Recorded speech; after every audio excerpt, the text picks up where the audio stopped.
தமிழகம் முழுவதும் ஏராளமான கல்வெட்டுகள் கோவில் சுவர்களில் உள்ளன. ஆனால் அக்கல்வெட்டுகள் பராமரிப்பு இல்லாமல் பாழாகி வருகிறது.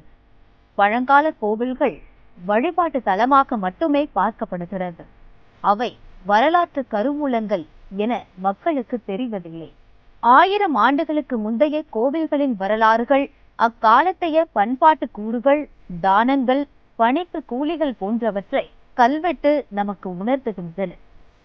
இத்தகைய வரலாற்று சிறப்புமிக்க கோவில்கள் கல்வெட்டுகள் மீது வண்ணம் பூசி அதிலுள்ள எழுத்துக்கள் மறைக்கப்பட்டு கருங்கல் சுவர் போல் காட்சியளிக்கிறது.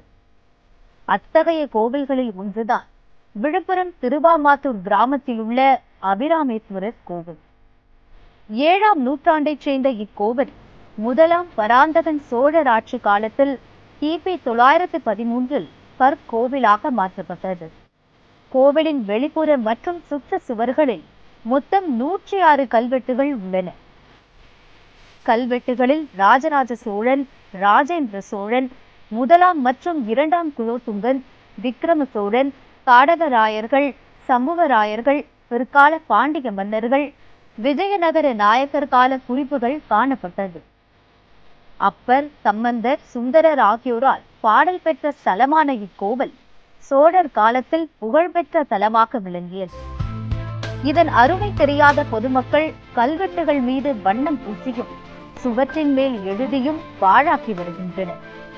இந்நிலையில் விழுப்புரத்தில் உள்ள கரிகால சோழன் பசுமை மீட்பு படை, யாதும் ஊரே யாவரும் கேளிர் என்ற அமைப்பினர் கல்வெட்டுகள் குறித்து மக்களுக்கு விழிப்புணர்வு ஏற்படுத்த முடிவு செய்தனர்.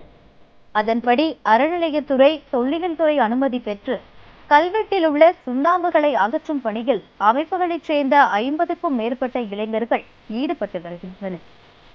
கல்வெட்டில் உள்ள எழுத்துக்கள் தெரியும்படி அதனை சுத்தப்படுத்தி வருகின்றனர். இதேபோல் தமிழகத்தின் அனைத்து கோவில்களிலும் உள்ள கல்வெட்டுகளை பாதுகாக்க வேண்டும் என்பதே இந்த பணிகளை செய்வோரின் விருப்பம். தஞ்சை பெரிய கோயிலுக்கு முன்னாடி கட்டின 913 கட்டின இந்த கோயில் இது 1000 வருஷத்துக்கு முன்னாடி இருக்கு. இந்த கோயில் இங்கே இந்த ஊரில் இருக்க எங்களுக்கே தெரியல. இப்போ பழமை மீட்டும் கலாச்சாரத்தில் இருக்குன்னு பார்க்கும்போது இந்த கோயில் முக்கியத்துவம் புரிஞ்சுது. அப்போ அந்த கல்வெட்டில் சாதாரணமாக அந்த பதிவு எடுத்து படிக்கும் போதே பார்த்தீங்கன்னா இங்கே இந்த கோயிலில் கலாச்சாரம் இதில் இல்லாத விஷயமே இல்லை. நீர்நிலைகளை மீட்கிறது எவ்வளோ முக்கியமோ அதை விட முக்கியம் நம்ம இந்த கல்வெட்டை மீட்கிற பயணம்ன்றது எங்களால் புரிஞ்சிக்க முடியுது. இதையுடைய பெயர்கள், நிலங்களை பற்றி குறிப்புகள், அக்கால சமூக பொருளாதார அரசியல் நிலை பற்றி எல்லாம் மிக விரிவாக தெரிவிக்கிற ஒரு ஆவணமாக, வரலாற்று பதிவாக இங்கு உள்ள கல்வெட்டுகள் காணப்படுகிறது. அப்புறம் அந்த கல்வெட்டை நான் சுரண்டி அதில் இருக்க பெயிண்டெல்லாம் எடுக்கும் போது தான் யோசித்தேன், சுரண்டை நம்மளுக்கே இவ்வளோ இருக்குன்னா அதை வெட்டி வச்சுருக்காங்க, ஒரு தானம் பண்ணியிருக்காங்க, நம்ம எவ்வளோ வரலாறு இருக்குது அதெல்லாம் பார்க்குறப்ப எனக்கு இன்னும் அதிசயமாக இருக்குது. அது மட்டும் இல்லாமல் இந்த மாதிரி வேலை ஈடுபட்டு செய்கிறப்ப ஒரு விதமான பெருமிதம் கிடைக்குது. வரலாறு மக்களுக்கு நிறையா போய் சேரணும். தெரியாமலே நிறையா கோயிலுக்கு வீணாக போயிட்டுருக்கு. அந்த கோயிலெலாம் பராமரிப்பு இல்லாமல் புதுசாக கோயில் கட்டிட்டு இருக்கோமே தவிர இந்த மாதிரி பழைய ஆயிரக்கணக்கான வருஷத்துக்கு முன்னாடி கட்டின கோயிலெலாம் அப்படியே பராமரிப்புலாம் வீணாக போயிட்டுருக்கு. அதனால் இந்த பணியை இதோடு முடிக்காமல் இன்னும் தமிழ்நாடு முழுக்க இல்லாமல் எல்லா ஊர்லேயும் பண்ணணுன்னு தான் நாங்கள் ஆசைப்பட்டு இருக்கோம்.